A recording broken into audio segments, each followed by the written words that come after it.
Hi, I'm David Huboi. Welcome to Going Green. This show is sponsored by the San Benito County Chamber of Commerce. And this show also promotes economic vitality along with environmental sustainability. On the show today, we have Shawn Novack, and we're going to talk about our current drought that we're in and what we can do to prepare for the future. Shawn, welcome on the show. Thank you, David. It's good to be interviewed by you. Yeah, it's always good to have you on. You're my co-host, and I think you should know by now that Shawn is the Water Conservation Program Manager for the Water Resource Association of San Benito County. Perfect. Yeah. Well, Shawn, this current drought is being billed as the driest period in the state's recorded history, and they've been recording rainfall for the last 163 years.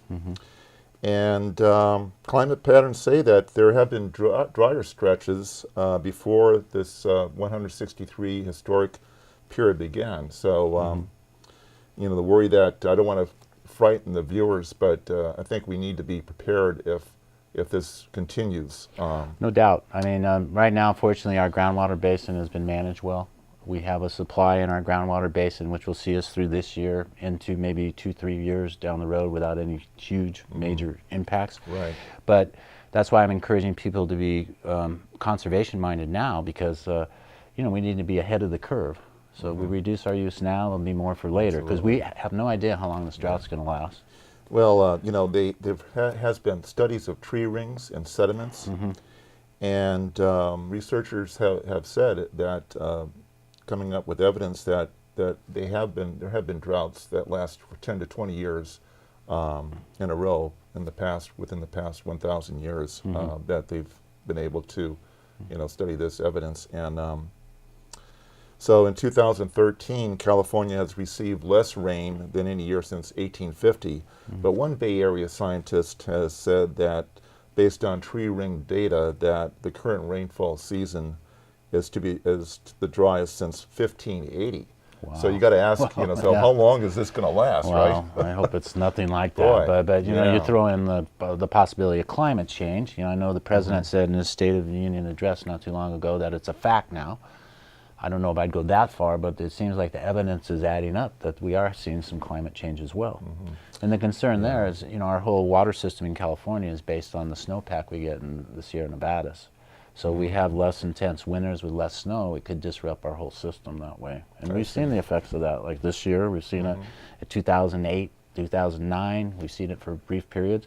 But as you say, if this is a prolonged drought, it could wreak havoc. You know? Yeah. And I've done some research myself, and Bill Patzert, who's a scientist and oceanographer for NASA, says that in his view that he thinks we're in a 20-year drought.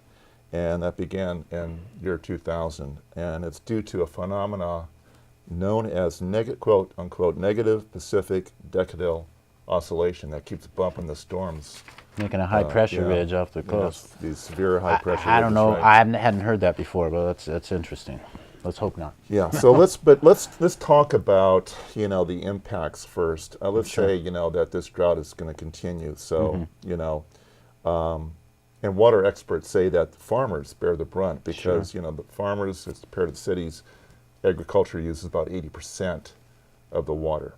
So, and here in San Benito County, as everyone knows, agriculture is our #1 industry. So, yeah, I feel the urban residents, like I said, they can rely on the groundwater, and the growers or farmers in our area have access to groundwater too. But the problem with our groundwater, it has a lot of mineral content in it, right? Which with a lot of naturally occurring salts, and then salts are added to our groundwater basin daily through wastewater discharge. There's a lot of water softeners that empty salt, and that goes into our groundwater. Right. And so there's a lot of crops that don't do well with our groundwater. So that limits the selection for our farmers around what they can plant. And you know, they usually depend on the Central Valley Project water, which comes into our area, which is surface water, and that water is a lot better quality, so they have a lot more variety of plants that they can grow with that. So it's really putting the cramps on them. And then the Bureau has been, because of this drought, really hasn't come out with an authoritative statement saying how much water is going to be delivered even for our municipalities. So that'll be later this month, maybe into March. So, you know. And when you deliver water, you know, it's a matter of fossil fuels and CO2, you use and a all lot of that energy. too. You use a lot of energy, yeah. Well, let's say, you know, the drought, another 5 years, you're going to have problems pumping that water out of the delta, and our reservoirs like in Shasta and San Luis will run dry, right? That's right. Well, and then there's, on top of the drought, there's been this, I guess you call it a bureaucratic drought, where there's been pumping restrictions on the delta, because the 1980s Endangered Species Act that we passed, we have to do everything possible to take care of endangered species after passing that act. So a federal court ruled that has restricted pumping out of the delta to allow enough water in there for the different fish species and other animals to be able to reproduce and thrive. And so that's been an issue. So that's been, water deliveries have been decreased over the last decade because of that situation as well.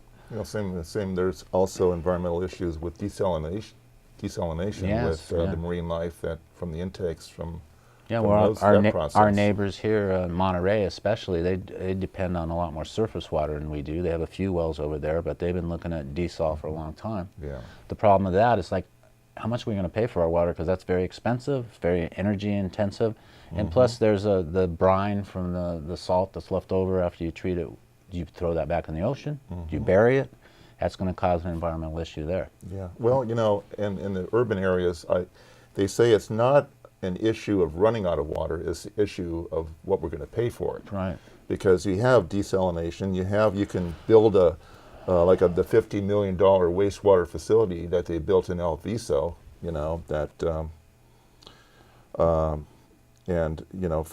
for water supply projects and of those, nature. I mean, they're expensive, and transporting the water, you're getting into the cost. But going back to farmers, now, if the water and ground level water continues to lower and they're running on well water and the cost of drilling those wells deeper exceed the cost of their crops, they're going to have trouble getting bank loans. Bank loans, price of food will go up. Price of food will go up. Land will be left fallow. They won't even plant it because they won't be able to get a return on their investment. I mean, you're already seeing that. Crops will be abandoned. You're already seeing that in Central Valley especially. I know the ranchers are hard hit in the South County of San Benito County, so you're starting to see some pain felt right now. So I don't even want to think about that scenario if we go that long without water. Well, again, I don't want to frighten anyone, but we need to prepare for severe impacts, prepare for the worst case scenario. Although we won't run out of food will become more expensive. We continue to import more from countries and outside our state. But the federal government can always provide billions of dollars in emergency aid, I guess. Well, I don't know what that can do to make water come out of the sky. Okay. But then again, going back to, from environmental impacts, when, you have streams and rivers drying up, well, look what the impact it does to the salmon runs. So, that's another issue right there. Well, as we've said on the show before, everything's connected on this earth. So, like, you do the desal plant, what is the effect of that? We take water from somewhere else and put it over here. How's that going to affect everything? Everything's linked together, so it really has to be thought out. And, there's a lot of stuff we don't know. Yeah, a lot of stuff we don't know. Right. But we're going to talk about what we can do to prepare ourselves. Maybe are there any regional issues? I know that legislation that has come down that might have some positive effect on us for preparation. Well, leading up to the drought, and we had those series of droughts in the late 2007, 2008, 2009, when Schwarzenegger was the governor. He passed a lot of legislation to assist water conservation. There was the model landscape ordinance, which, if you notice any new building going on around town, if you go over by Target or Nob Hill, you see those new homes, you'll see reduced lawns, drought-tolerant plants, redwood chips, things like that. Yeah. So they've reduced the lawn space because lawns use so much water. Yeah, it's interesting that it's taken us to 2012 for Governor Brown to sign the Rainwater Capture Act. I know. Yeah. I mean, I guess there was some issues with filtration and environmental issues, but this Rainwater Capture Act will allow us to, streamline the process of being able to capture rainwater from the roofs not only that, I mean, some of the landscape things is they're requiring bioswales, which the bioswale allows you to capture rainwater, and the idea is to keep all the rainwater, rather than have it run off into the gutters and into the streets, which empty into our river, which pick up oil and other pesticides, things like that. They're trying to keep water on the properties.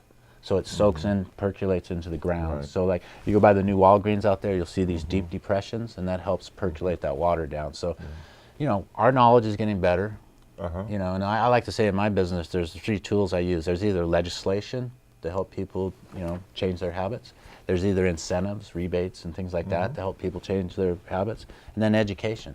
Yeah. Those are the 3 tools that I have at my disposal. So And when you talk about legislation, you talk about mandates, right? mandates, you know, and those usually come at the state level. Yeah. You know, we have a few local, but mainly the state has been leading the way with that, as you know, with the green building codes and things Right. like that. So we're Yeah, getting, we have Cal Green now, which you know normally in the past, Cal Green, which was just adopted in the new Cal Green in 2000, this January 2014. Oh, okay. But on the residential aspect of it, it only applied to new construction homes. Yeah. It now applies to any remodeling, just Really? about, yeah, Oh, for water saving fixtures and that's good. that type of thing, sustainable construction. Mm-hmm. But hey, we're going to come back. Don't change that dial. We're going to come back and talk about what we can do to plan for the future.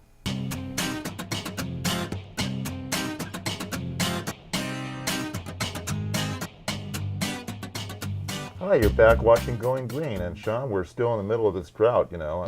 I hope it will rain soon. But, you know, I can't help but think, you know, how we've changed about thinking about water and controlling water. I remember, you know, the house I lived in and those subdivisions back in Wisconsin and Minnesota, where I came from.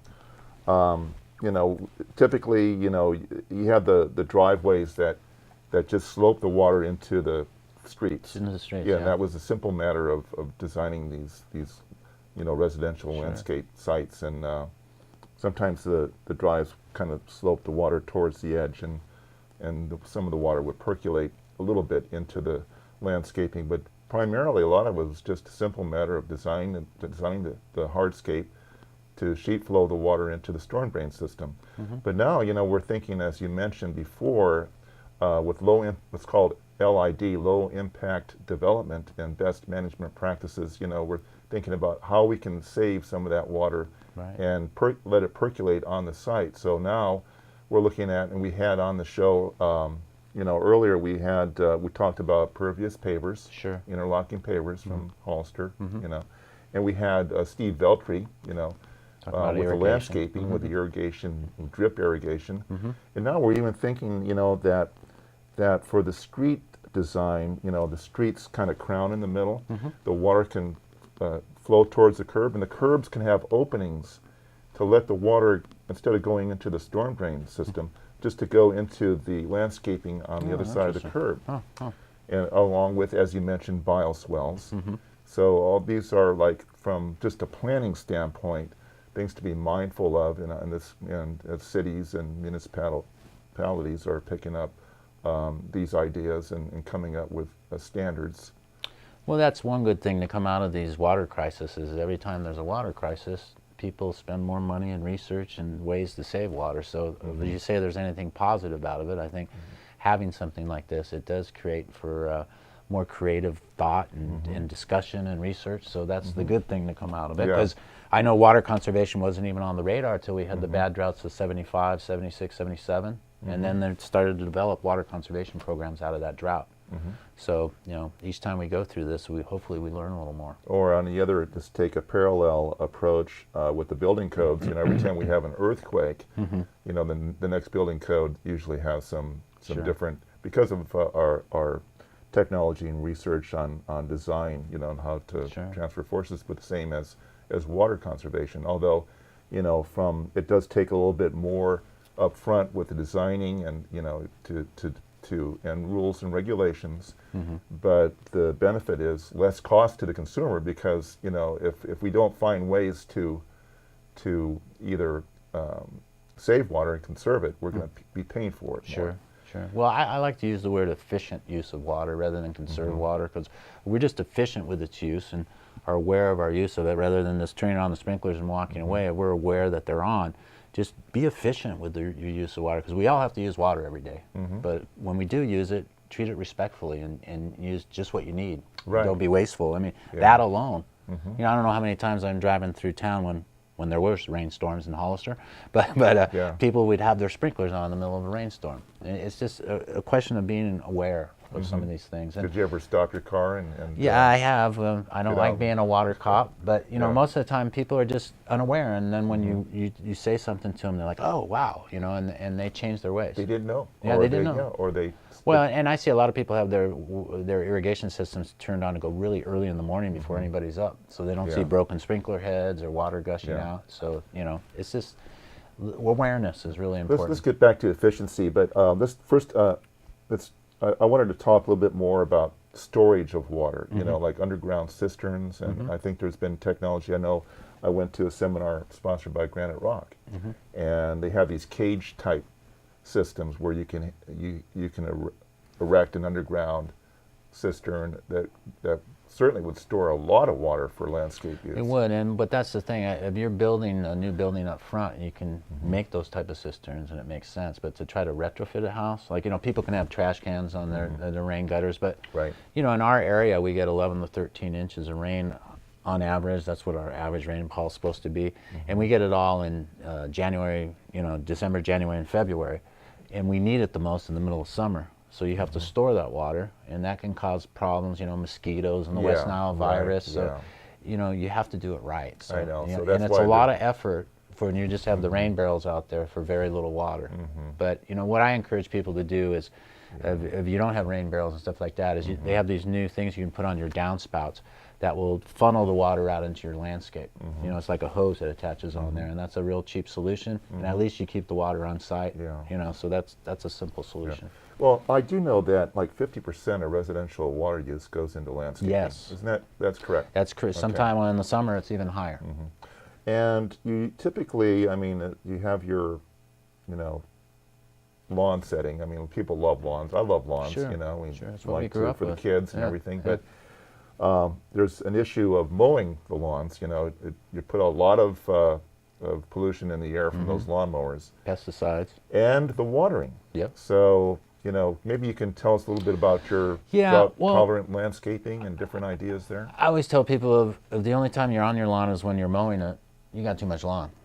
Okay. So, you know, it makes sense for people that have kids and animals and, you know, or sports fields. I love sports and I like having lawn to go out on.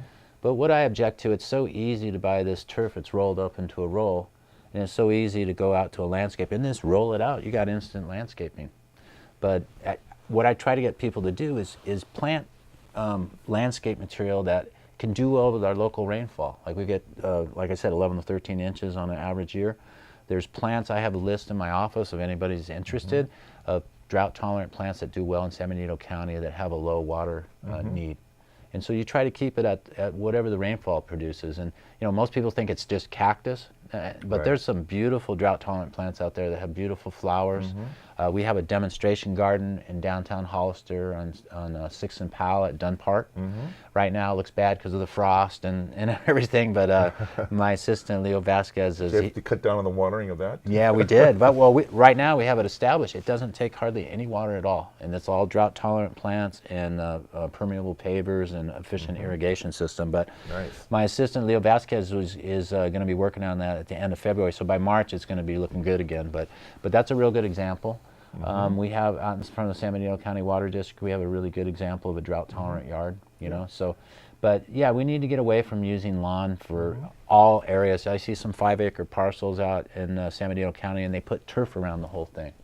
And it's just, I think you need turf, but in limited quantities. You know. Right. You know. Now, you mentioned drought-tolerant landscaping. I did a little research, looked at your website for the Water Resources Association for the viewers. If you want to learn more about drought-tolerant landscaping, some water-saving ideas, you can go to your website, right? For the Water Resources Yeah, let me give Association. you that address. It's our initials. We're the Water Resource Association of San Benito County. So our website is www.wasbc.org.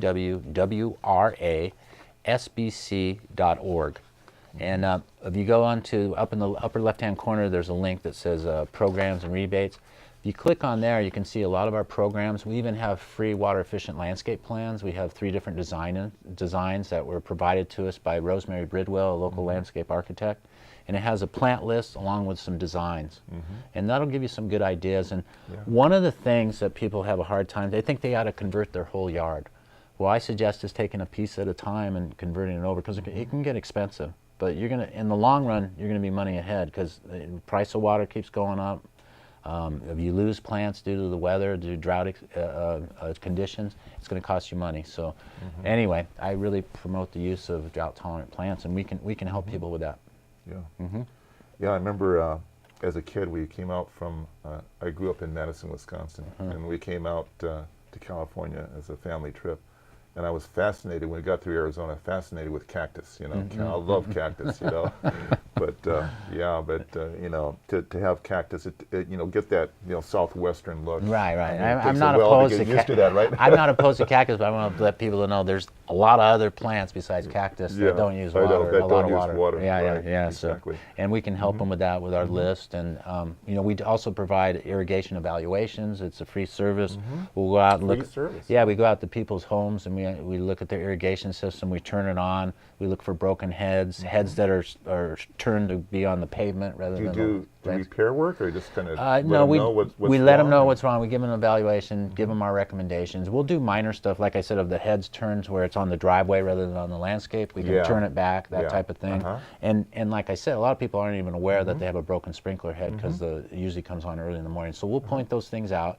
We'll develop an irrigation schedule that will get them through the season, you know, so that they're watering properly. Because we see that too. A lot of people overwater their yards, you know. And when people are mindful that we do have a situation here with water, I mean, it does work, right? It does. It shows, studies have shown that the water consumption goes down. I'd like to think it's all our work, but when I first came to the agency, the average per person water use per day was 220 gallons per person per day. We just did in 2010, we did our urban water management plan, and we calculated the use at that time was 161 gallons per person per day. And we're trying to get by 2020 down to 129 gallons per person per day. And that includes laundry, landscape, personal washing, cooking. So we've got a little ways to go. We got a ways to go. Think it can be done? Oh, I can, and landscape's where I want to focus on, because that's where the most gains can happen. Absolutely. Well, so the urban, your urban plan, that wasn't that recently? Well, it has to be updated every 5 years. Every 5 years. We just did our last one in 2010. We'll be working on the next one next year.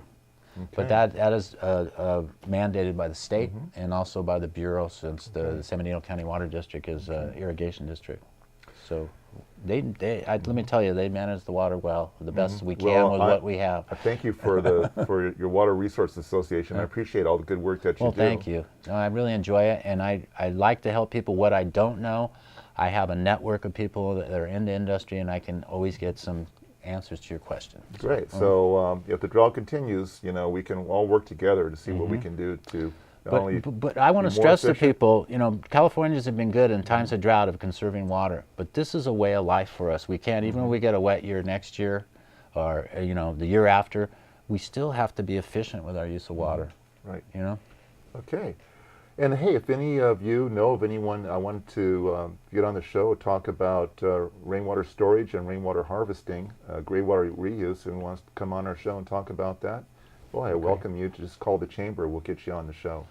So, hey, I want to thank you, Shawn, Thanks to you. and thanks you for coming on again. It's your wisdom about water. Well, thank you. And I want to encourage people. Let me give them my phone number. It's 831-637-4378, and you can call my office, and if you have any questions or want some ideas on how to save water, we'd be glad to help you.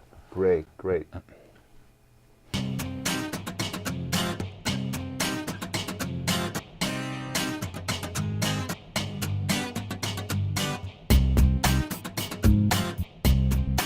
Hey, you're back watching Going Green. And there's a chart called a rainfall chart that we'd like to show the viewers. Yeah, Maybe you can explain. I wanted to go over that. Hopefully they're flashing on the background here, but if you look at the chart that's on the screen, the dark blue lines represent the rainfall that's happened over great spans of time in the San Benito County. The dark blue is the rainfall, and the light blue is what you need to put on your lawn to keep it lush and green. This is an approximation, but a lawn takes about 80 inches of water a year to be lush and green. Now we get in our county on average 11 to 13 inches. So that difference between 80 and 13, you need to supplement with irrigation. So I just wanted to show you how much the lawns, water that is used for lawns. And that's what I was saying. If people can use plants that are more typical for our climate, they could save a bunch of water. And I'm probably going to get the lawn association after me, but it's not that I'm against lawns, because I do like Yeah. lawns, but they're I just love 'em too. they're used too much. You Yeah, know, and you right. just kind of reduce them a little bit. It'll save you, because a 500 square foot piece of lawn can use 18,000 gallons of water a year. Great. Hey, Shawn, I want to tell you what I did Sunday. Yeah, I My wanted to hear wife about Ravina and I attended this intertribal rain dance at San Juan Bautista Mission courtyard there. Right, I heard about it. And it's put on by the Intertribal Council, and the members, Laney, Bluebird Reyna, and Chief Sonny Reyna were there, and other members, and all people from all walks of life gathered in a circle with the children in the experience, center. huh? They're the innocents. We went in a counterclockwise direction. It went for 2 hours. We sang songs and chanted and said prayers, and then the men faced the sun and prayed to the sun. And then at the very end, we took off our shoes and our socks to feel the earth beneath us, to get that contact. And it was an incredible experience for me personally. I did feel a communal energy and a contact with nature. And from what the intertribal council members were saying, it's not a matter of the falling of the rain, but it's that they were addressing with this sacred ceremony, but it was the imbalance of nature which is creating the problem. And we can talk about that in a future show, technology and alienation and all that. Well, all I know is we Yeah. had a little bit of rainfall on Wednesday and Thursday. Now, whether they were the cause, I think they need to keep dancing. Well, I want to leave us with this quote from one of my favorite authors, Herman Hesse, in his novel Siddhartha. They both listened silently to the water, which to them was not just water, but the voice of life, the voice of being, the voice of perpetual becoming. We'll see you next time on Going Green. Bye, everybody.